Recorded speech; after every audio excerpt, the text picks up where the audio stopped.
Jen Mackinnon helps working moms balance their career and homeschool their kids by providing practical solutions that help them cut through the noise and overwhelm and focus on their family's unique needs. And I am so excited, Jen, that you are here today, and look forward to hearing your perspective on being a working homeschool mom. So can you start just by telling us a little bit about your family and why you even got started homeschooling? Oh, thank you, Amy, so much for having me.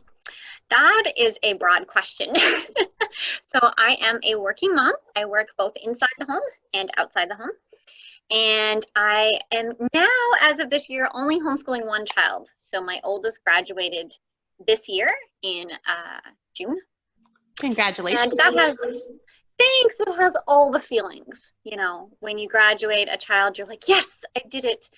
And at the same time, you look back and there have been so many wonderful, amazing new tools and products out there that you're like, okay, now I need someone's little kid so I can go through all the fun stuff that I missed the first time around. So that's the hard part. My children are 22 months apart. So my daughter will be graduating this year. So wow. I have been, yeah. And again, it has all the feelings, right? You're like, oh, yay, and really sad at the same time. So yeah, this will be my final year homeschooling, and I've been doing it for, this will be 14 years. So we homeschooled right from the very beginning, and it was not the plan at all. I had no intention of ever homeschooling, but you know, they say never say never. Well, how has your approach to homeschool changed over the years, especially kind of coming in as an unexpected homeschooler? Well, I have to admit, when I started homeschooling, I had two friends who were homeschooling that were local, and one had just graduated her son. So she didn't really want to talk about it. You know, she offered some advice, but she had finished that part of her journey. And I had one other friend who was very busy, and she was a couple years ahead of me. So I didn't really have anyone to turn to say, you know, I'm stuck. I don't know how to do this. Can you help me? And so I fell into the trap that most new homeschoolers fall into, in that you just replicate public school at home, right? So, and I took it to the most degree. You know, I had my kids sit down, they were at the table, they had their books, they had to raise their hand. It was awful. You can picture these little kids, you know, sitting at the table calling me Mrs. Mackinnon. Yeah, it was awful. I always laugh when people are like, don't replicate school at home. And I'm like, yes, please don't do that. Trust me, I know. So that lasted for a few weeks, and then it was horrible, and we, you know, had to start over. So over the years, unfortunately, I was a really slow learner. It took me a long time to really let go of the textbook workbook approach. That, you know, it took me a while to really understand the freedom that we have when our kids are learning when they're not sitting down. And by that time, you know, I returned to work. So I started homeschooling when I wasn't working. So I had to make that transition. And that's a whole new ballgame. Like, you have to completely change your homeschool approach because you're not there to teach your kids. And so that can be a challenge. So we gradually moved away from the school at home, but we always had elements of that worked for us. So my children really do well with workbooks and textbooks. They like worksheets. They like checklists, they like routine, they like to know what's coming. And there was a lot of learning off the books that I never told them was part of school. I just never told them. I just wrote it in the report and was like, here you go, our day at the beach was this, this, and this. But I just, you know, we never made a big deal about it. And it was fun. And so our approach changed over the years, as it should. You know, your children change, their learning styles change, their interests change. And so I think as our jobs as moms is basically to try to keep up. Yes, and to be willing to learn and be flexible and really, you know, learn our children too, not just learning about our style as the teacher, and that's part of it, but changing, you know, family dynamics and seasons of life, and then realizing our children are unique too, which is one of the best parts of homeschooling. Well, how old were your children when you started working as well as homeschooling? You know, I don't remember. As horrible as it sounds, because I was thinking, how old? it feels like I've been doing this forever. So my youngest is 16, and I started working outside the home first. So I say only working outside the home, but I was working outside the home, 25, 30 hours in retail, which meant my schedule was never the same. 1 week I worked in the morning, the next week I worked midday, the next day I would work in the evening, and that was a challenge in itself. But I believe they were around like grade 2 or 3, and we did grades because that's what our school board used. So, they had been homeschooling for a couple of years. We had kind of figured out what was working, and now it was time to change everything again. Well, how did you balance out the homeschool and work schedule? Well, I didn't at first, and I tried to keep doing everything exactly the same. And at that time, when you're a stay-at-home mom, you do a lot. You usually end up taking on all the housekeeping responsibilities because you're the one that's home. You end up taking on the cooking responsibilities and the errands and the shopping. So I tried to keep doing all of that and homeschool my kids the way I was doing it, and work 30, 40 hours outside the home. And it led to burnout. It led to this awful moment of me crying hysterically in my living room, telling my husband, I can't do this anymore. And it was awful, but I learned from that. I got really, really sick. And so first thing I had to do was really figure out what was essential to our home. What did I personally need to be handling? So my husband, he took over the grocery shop. He does that to this day. And he does the cooking on the weekends. And at first it was really creative because he didn't do a lot of cooking. So we had cereal sometimes, but that was okay. His deal was, I'll do the cooking, but you don't get to complain. And I was like, okay. And so, we started meal planning together, and that was kind of became our date night. And, I started inviting the kids into the kitchen with me. So that became our one-on-one time. And so you learn to make adjustments. One of the things I will say that really helped us was moving to online programs for certain things. So for example, we used CTC Math for my daughter. It does all the grading, it does all the teaching. She can do it online, she can do it offline. That worked really well. It did not work for my son.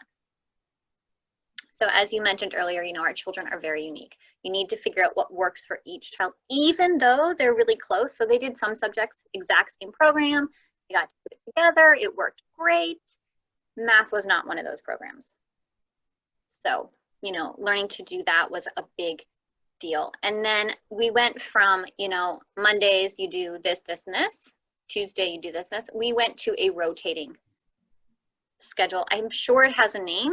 I don't know what the name is, but we would do like day 1, and they would do, math and English and whatever. And then day 2 would be math and English, and then like science and history.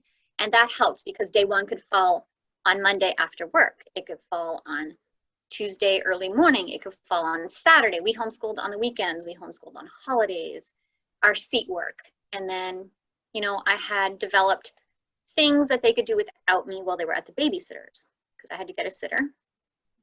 So those would be like audiobooks and puzzles and games where they're learning and it's fun and something they can do with the sitter without it being schoolwork. So things like that were really big and important. Well, Jen, something I wanted to ask you is, what is something that you really love about working while homeschooling? So I really like this question because when people think of working and homeschooling, it's usually in a negative way.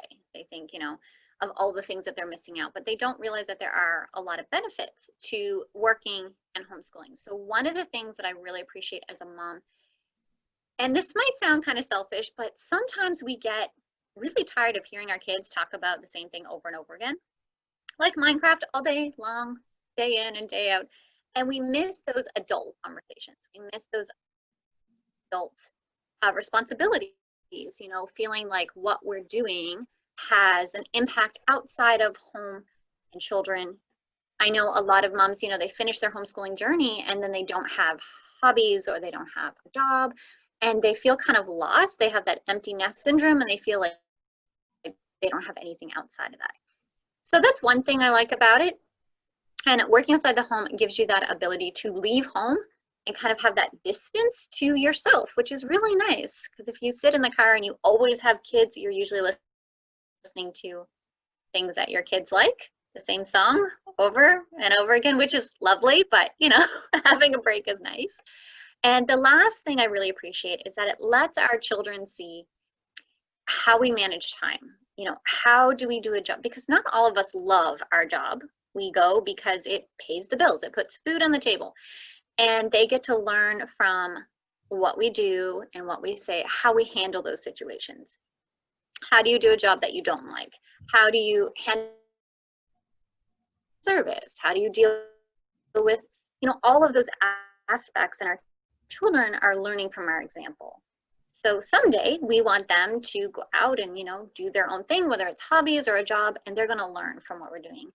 So as moms, we get to set that example, and that's a really nice, positive way to look at working and homeschooling. I love what you brought up too about the challenges, you know, that you may be facing at a job that maybe not be your most favorite thing in the world, but you're modeling for your children, hey, you know, you may not really enjoy that particular math lesson or this particular thing that you're having to do, but you can still do the hard work with a joyful attitude, even when it's not your favorite thing. Well, what are some of the bigger challenges of being a working homeschool mom? Oh, I would say the biggest challenge is trying to figure out how to do it all. You know, that's the question I get the most, is how do you do all of this? And the easy answer is you don't, but that doesn't really help you. So it's a lot about priorities, trying to figure out what is important to you. And it's not something, you know, you can just say, okay, pick this, pick this, pick this, because it's individual. Just like our homeschool, you know, your homeschool is unique because it fits your family and it fits your needs and it fits your children where they're at. And it's the same with our priorities. You know, what are your priorities, and figuring out exactly what they are before you add in all the other things, and being really careful and intentional with our time. You only have 24 hours in a day. We all have the same amount of time. It's how we use it. So if you say yes to something, you have to realize that you're saying no to something else. And you know, sometimes it's a no-brainer, it's an easy decision, and sometimes it's not.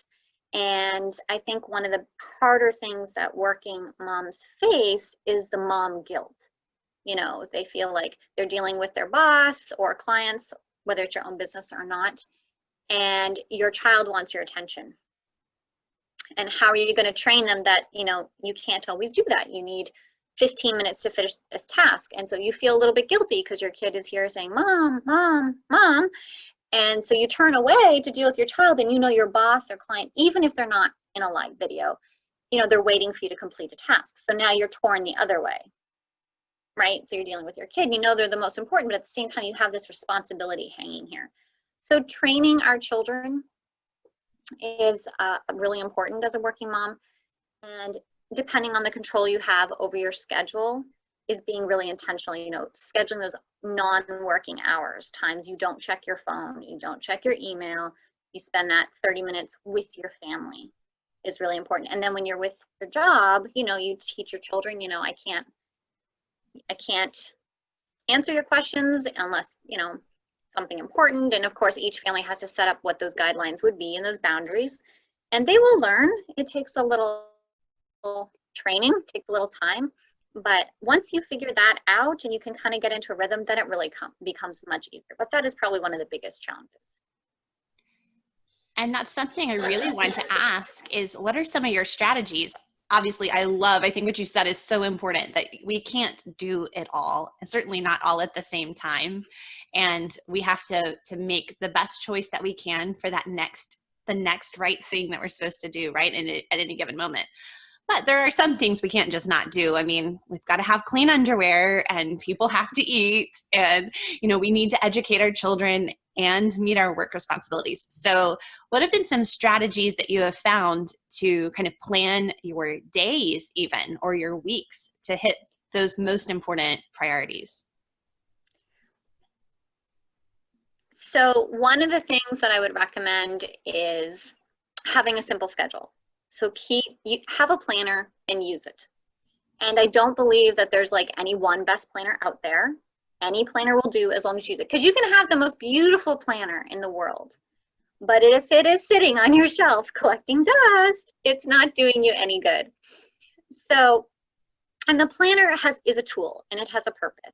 And so the purpose of your planner is so that you know when things are taking place. Mostly, if you don't like a lot of planning, that's fine, but having deadlines in, knowing, you know, when your doctor's appointments are, when your dry cleaning needs to be picked up, when your kids need to be at a social activity, when that starts to opening up, you know, when your work deadlines are. We can't hold all of those things in our brain, and we try, and that makes it very overwhelming and stressful. Knowing when to outsource, and knowing it doesn't have to be something that's paid. You know, some of us are on a shoestring budget, and we think outsourcing means I have to pay someone to do the house cleaning. But your children can help, no matter how old they are, even if it's something simple like picking up their toys and throwing it in a basket when they're little. You know, getting your older kids to take the laundry out of the washer and put it in the dryer. You know, loading the dishwasher, setting the table. All of those little things take our energy and our time, but if we can outsource it by getting our family involved, it not only removes that from our plate, but it makes your kids feel like part of the family unit. You know, they're part of the team. They're helping out and they're getting involved, and it allows you to, you know, when you're training them how to do these things, you're spending that one-on-one time, but you're also teaching them vital life skills. Because like I said, someday they're going to move out, and I really hate house cleaning. I don't want to go clean their houses. So those are some things I found really important, but keep it simple. Don't say yes to all the things. I know when things were open, it was easy to say, yes, my children need to be in this and this and this. And unfortunately, that can overwhelm our kids, but it can also exhaust you as a parent if you're always running to all these activities. So one thing that we did is we said you get one activity this month each. And, you know, that simplified it so much. They weren't overwhelmed and I wasn't wiped out. And allowing other people to help. So someone will say, oh, do you need anything uptown? Say, yeah, I do.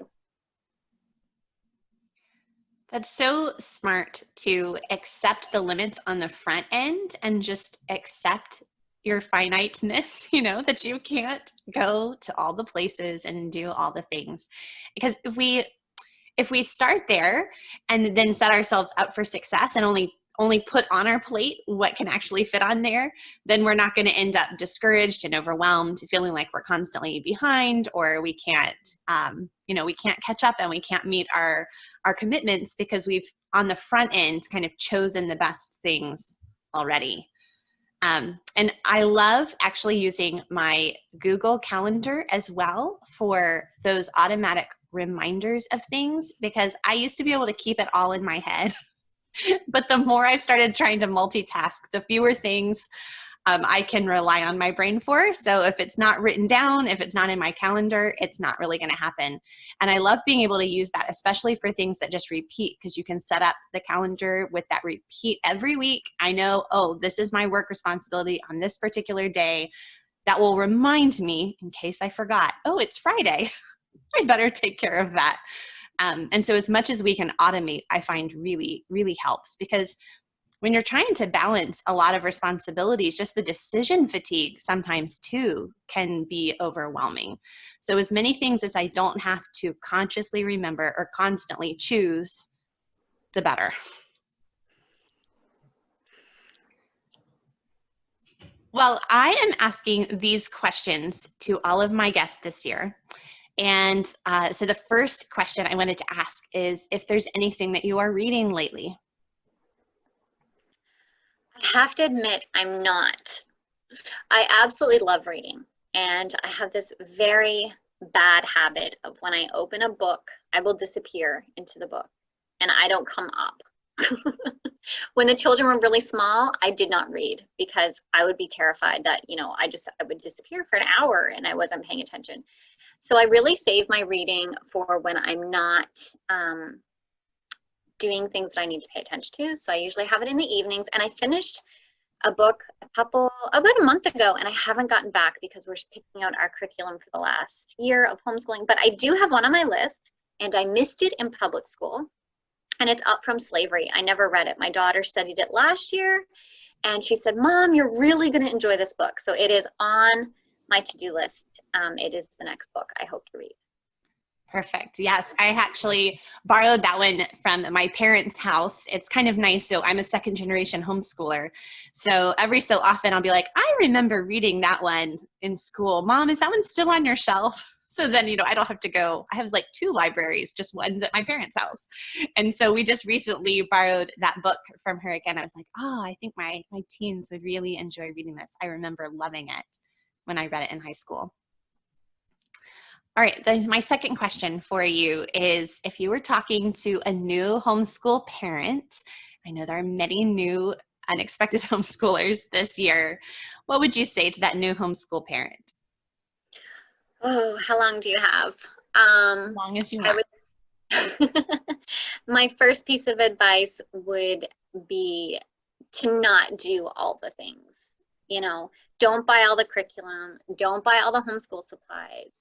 Don't buy anything at first. Remember, you got to make that connection with your kids, and you need to figure out how they're learning.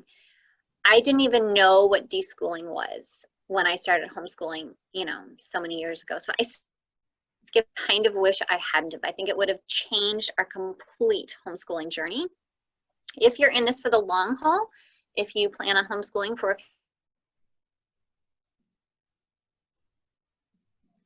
a year or two until things open up again. And that's okay. That's perfectly fine if this is what works for your family. So homeschooling is going to look a little bit different. So start your goal. How long are you in this for a while? Because homeschooling looks different for each situation. But don't buy all the things. Start with one subject if that makes you feel better.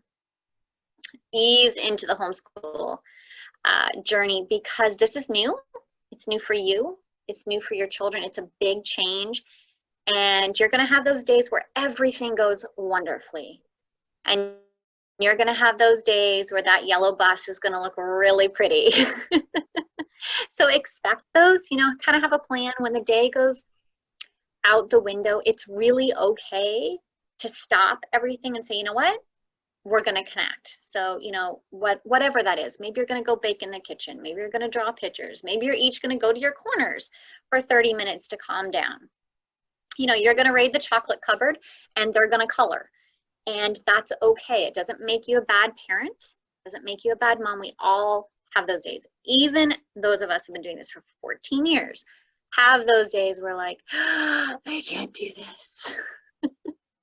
And it's okay. Really, it's okay. It's not the end of the world. So take it slow. It's not a race. It's a marathon. It's long. And it's wonderful, and you're going to make mistakes. We all do it, but you're not going to mess your child up for life. The one thing I'm so glad that homeschooling has taught my children is that mom doesn't have all the answers. And the sentence you want when your child comes to you and says, how do I do this? And you're like, I don't know, is to say that, you know what? I don't know. Let's find out together. Teach them to research. Teach them to ask questions. Teach them to follow their interests. You might be teaching one subject and it catches their interest. Well, what happens to this? And why does this happen? Encourage them to follow that, because if they can research, they can learn anything. Let's be honest, last year in 2019, and I don't know when you're listening to this, but 2020 was pretty much a surprise. We couldn't have guessed that this is what life would be like. We couldn't have prepared our children for it in any way. And we don't know what the world is going to be like when our children graduate, what kind of jobs will be out there, what kind of opportunities will be out there, what life will be like. And so one of the fears of new homeschoolers is, what if I forget to teach them something? How do I teach everything? And you can't. You can't teach everything because you don't know what life is going to be like that. And that's okay. They'll learn. Just like you are, you're still learning with your children, and they will learn how to do this. So give them the tools that they need to succeed. Teach them how to research, teach them how to ask questions, teach them how to learn, teach them how to think for themselves and make decisions. And it is a long process, and it takes time and energy, but it is so worth it. and they're going to be okay, and you'll be okay too. I think if we can teach our children to want to learn and to know how to learn, then, they're going to have gaps. People often worry about gaps in education or whatever, but everybody's going to have gaps. I keep learning new things. I keep finding things I didn't even know I didn't know. And, that's just part of being a grown-up. And so being able, though, to know how to learn and how to find the answers for yourself really is the most valuable gift you can give your kids. Exactly. Well, Jen, where can people find you all around the internet? Oh, that's a fun question. So I write at the practicalbydefault.com blog, where I share solutions for the working homeschool mom. I also have an online community. It is a free Facebook group filled with working moms who homeschool. So if you think you're alone, you are not. We are currently at 20,000 members. Wow. So yeah, a little insane.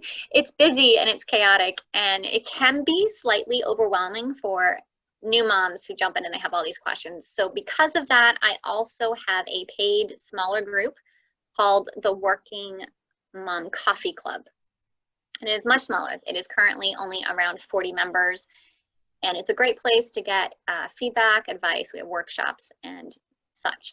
But I usually recommend people start out in the free group so that you get, there's so many people in there, and we have lots of resources and tools within that group that will help you figure out the working homeschool mom lifestyle and all the bits and pieces, how they all fit in. And that's where you can find me around. Perfect. And I will have all of those things linked up in the show notes for this conversation at humilityanddoxology.com. Thanks again so much, Jen, for taking time out of your very full life to share your perspective. Well, thank you so much for having me. This was fun. It was great to meet you.